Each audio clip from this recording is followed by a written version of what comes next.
That's probably a good place to end. Oh, there was one other thing we were going to talk about. This is relevant to vocation as well. Barry Weiss invited you to contribute to her new enterprise, and you decided to do that in a particular way. You're already writing columns, and so you weren't particularly interested in doing more of that, having been doing enough of it. What are you doing with Barry? It was a brilliant idea of hers. She wanted me to do a column for the Free Press, and I said, well, I'm sort of columned up. I write about 3 or 4 columns a week, and on various issues of the day. And she said, well, I want you to write about something else. And I said, well, look, I've always tried to have a deal with my editors. I write about something I love for every piece about something or someone I hate.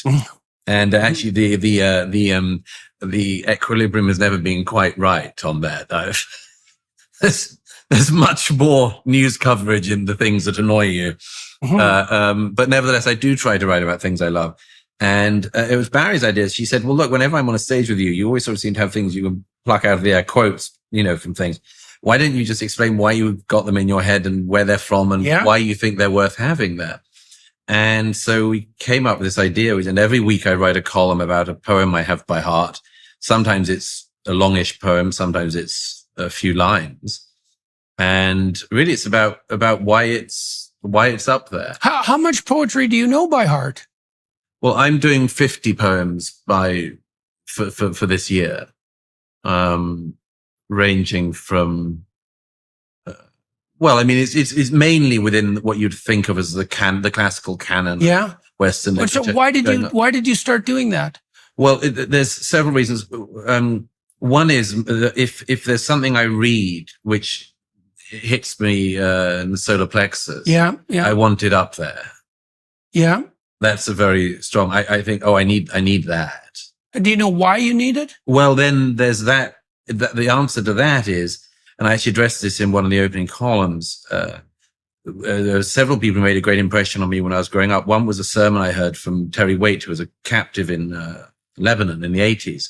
He was taken hostage after being the emissary of the Archbishop of Canterbury. And I heard him give a sermon as a schoolboy where he talked about when he was chained to a Beirut radiator for about 5 years.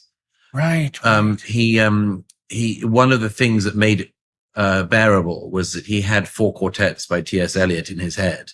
And he recited the opening, time present and time past, both perhaps contained in time future. And he did that whole opening, which culminates in that great footfalls echo in the memory down the passage, which we did not take, through the door we never opened into the rose garden. And when there was something immediately struck me. I immediately went back to my room and got my Eliot off the shelf and finally understood Eliot, or began to understand Eliot for the first time. But the other thing was, and I wrote this recently in a column about an extraordinary Russian woman who should be better known, called Tatiana Gnedich. Now, she was a woman. I tell the story in the piece, and I've only seen it in one other English version. She was a woman who was studied English literature in St. Petersburg in the 1930s and 40s.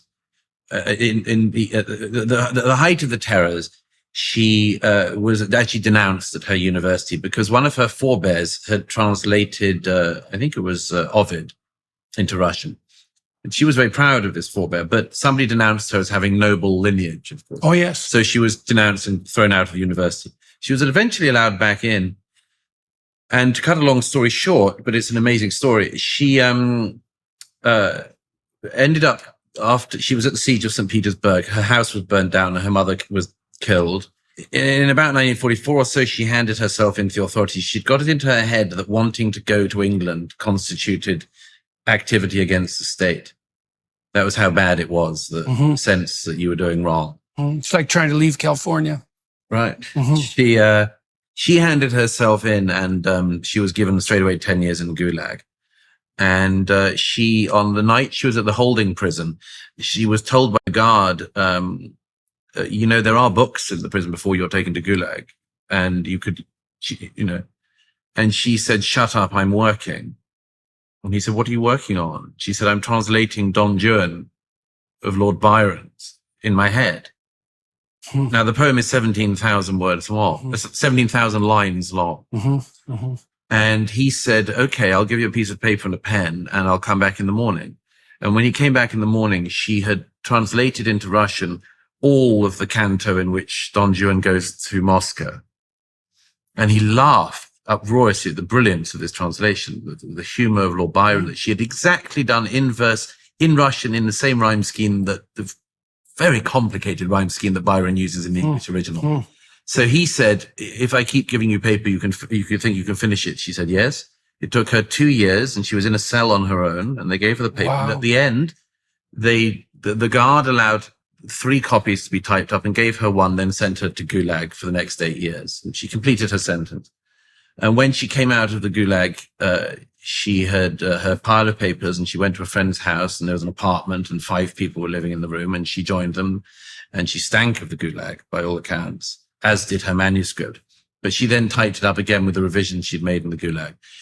It was subsequently published and it is still to this day the standard translation of Byron in the Russian language. Some people, man. And some people. Yeah. And it was actually put on stage and was a massive hit within her lifetime. So she went from, she had a heart attack on the first night, which she fortunately survived. But I tell this story, and I told it after the one on Byron, on Don Juan, because it's always been my belief, and it's to me, it's an insight that's not original, but I've got it from various people, which is what you have up here, the bastards can never take. They can, how much of that? So I have a friend in Canada, Rex Murphy, who's extremely erudite and literate and charismatic and maybe Canada's most remarkable journalist. The sort of person that CBC actually produced, because he was a CBC production, so to speak, and would have produced more of had they actually done their job. And instead of even setting themselves at odds against him, which they eventually did, he has knowledge of a vast corpus of poetry, and it's evident in the manner in which he speaks, because he has that lilt and cadence and rhythm that's part and parcel. Well, and you're very, very well spoken. How much of that do you think, can you tell how much of that is a consequence of having internalized? It's probably that. And in my case, the great good fortune of being brought up with the King James Bible and the Book of Common Prayer. Right. Which, if you have them in your head and you recite them every Sunday, gives you a pretty good idea of how to cadence the English language.